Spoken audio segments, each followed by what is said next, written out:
Hello! Ngayon sa ating video ay pagpatuloy na naman natin ang pagtalakay sa iba't ibang aggravating circumstances na nakapaloob sa Article 14 ng ating Revised Penal Code.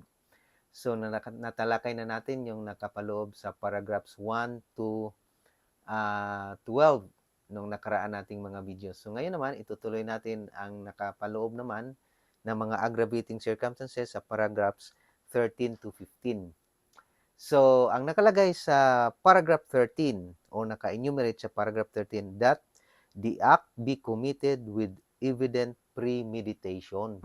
So, isa ito sa mga aggravating circumstances kung mayroong premeditation. Ano ba itong premeditation? Siguro ang pinaka-simpleng salita nito ay yung pinagplanuhan ba?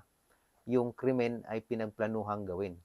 So, hindi lang dapat basta-basta sinabing pinagplanuhang gawin, evident premeditation na yon. Dapat may mga requirements ito para masabi nating mayroong evident premeditation yung pagsagawa ng krimen, kaya magiging aggravating circumstance siya o magpapalala siya sa sentensya na ipapataw sa akusado kung sakaling makonvict siya. So, yung pinagplanuhan, kailangan dapat mayroong time na kailan ba niya pinagplanuhan na isagawa ang isang krimen. Tapos, ang pangalawang element diyan, dapat nagpapakita siya ng mga aksyon na talagang gusto niyang gawin. Determinado siya na ipatupad yung kanyang plano na gumawa ng isang krimen. Gumawa siya ng mga hakbang. And then, dapat mayroong lapse of time mula nung pinagplanuhan na gawin yung krimen hanggang sa isasagawa na yung krimen. Dapat mayroong lapse of time para magkaroon siya ng time, panahon para mag-reflect sana na kung talaga bang desidido ba talaga siya na isagawa yung krimen. So, dapat mayroon siyang time para makapag-reflect siya, makapag-meditate siya na talaga ba niyang desidido ba siyang ituloy yung kanyang pinaplanong gawing krimen. So, yun yung dapat mga elements na meron para masasabi nating mayroong evident evident premeditation ng pagsagawa ng isang krimen kaya siya magiging aggravating circumstance. So ano ba ang mga posibleng example dito? Halimbawa, yung isang tao, mayroon siyang kaaway. Ah, Pagpalagay na natin, gusto niyang patayin yung kanyang kaaway. So sabi niya, nung Lunes, sinabi niya, pinagbantaan niya na pagdating ng Biyernes, papatayin kita. Sinabi niya yun sa kanyang kaaway. So, pagdating ng bago pa man dumating yung Biyernes, halimbawa, nakasalubong na niya yung kanyang kaaway. So, dahil nakasalubong niya yung kaaway, mayroon siyang opportunity na isagawa na yung gusto niyang patayin yung tao. Pinatay na niya. Halimbawa, binaril na niya. Mayroon bang evident premeditation doon? Wala.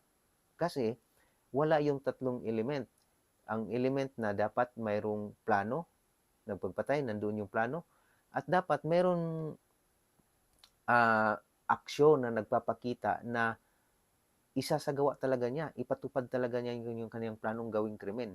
Dito, wala siyang ganong time, wala siyang ganong panahon na magpakita ng aksyon na talaga bang desidido siyang gawin yung kanyang krimen dahil nga, aksidente lang niyang na-meet.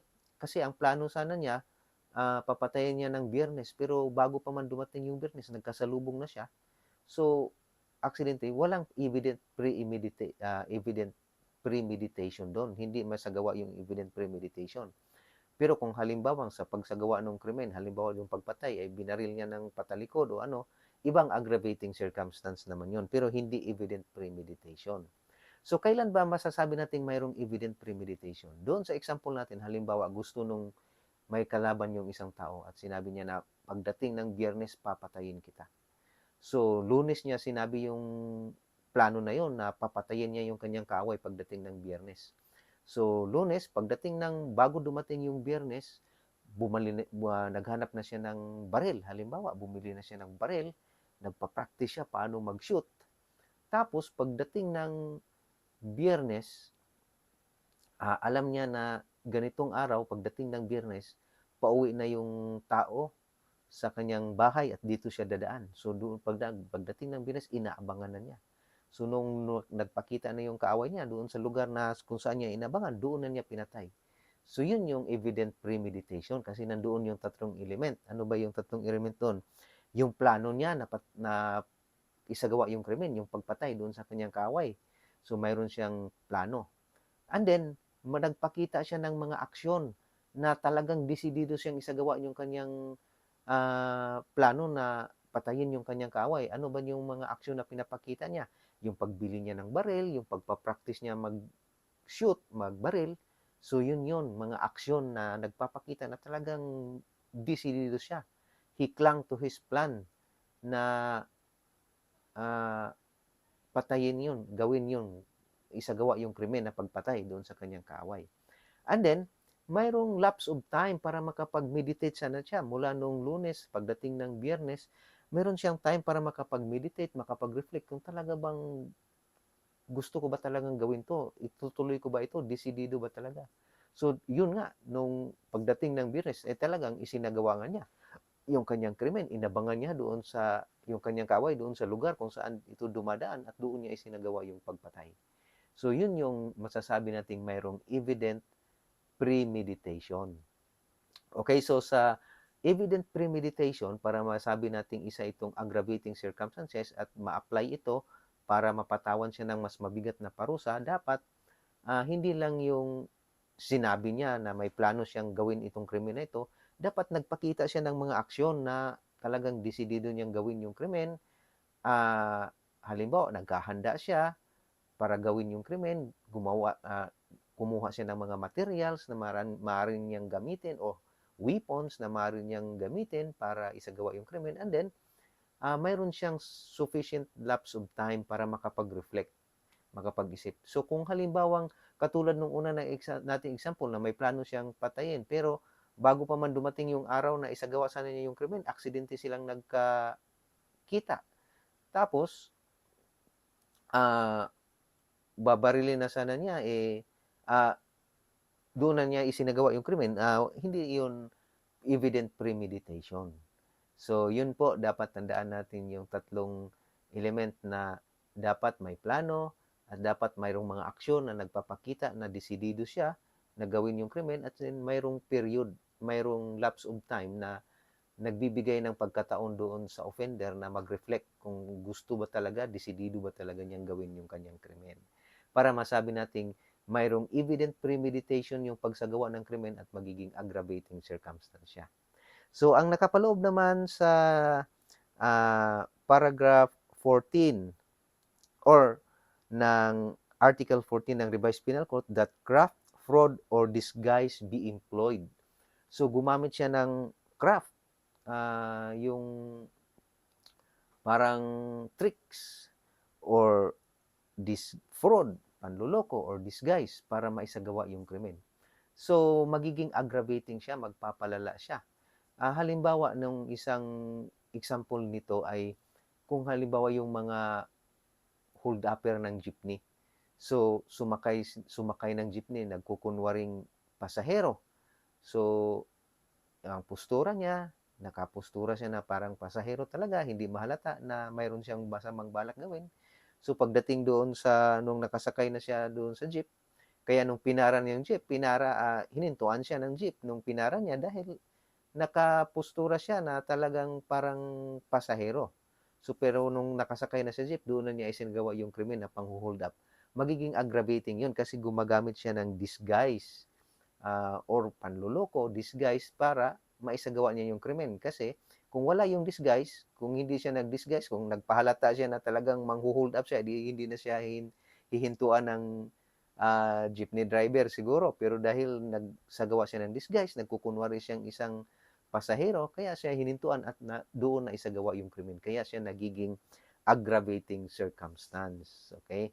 So, and then number 15, that advantage be taken of superior strength or means be employed to weaken the defense.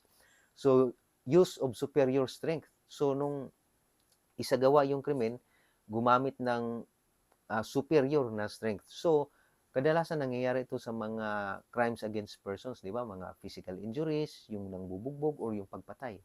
So, not necessarily na hindi porket dalawa yung taong nagsagawa ng krimen ay mayroon ng abuse of superior strength dahil isa lang yung kalaban nila. Dapat talagang notorious na sobrang unequal, sobrang malayo yung agwat nung strength. Halimbawa, isa katao lang, pinagtulungan siya ng patayin ng 10 katao na parehong armado.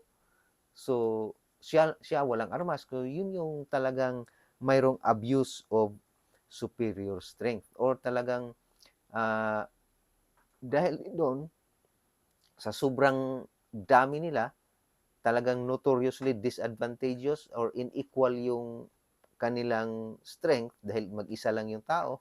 Tapos marami yung ah, pumatay sa kanya, umatake sa kanya. Lahat sila armado, samantala siya halimbawa walang armas. So yun yung abuse of superior strength. At gumamit sila ng employed means employed to weaken the defenses. So kung halimbawang gumamit niya rin ng paraan para ma-weaken yung depensa ng kalaban, hindi siya makapag-depensa. Halimbawa, ah, pinainom mo ng pampatulog o kaya nung nakatulog na yung tao, wala na siyang kalaban-laban, doon na isagawa yung krimen. So yan yung mga aggravating circumstances. Okay? So yun yung mga aggravating circumstances na nakapaloob sa paragraphs 13, yung evident premeditation. Paragraph 14, yung use of craft, fraud or disguise para isagawa yung krimen. And then number 15 naman yung abuse of superior strength or taking advantage of superior strength. Yun naman ang nakalagay sa paragraph 15. So, yan po ang tinatalakay natin ngayon ng mga aggravating circumstances. Sa susunod nating video, tatalakayin naman natin yung iba pang mga aggravating circumstances na naka-enumerate sa Article 14 ng ating revised Penal Code.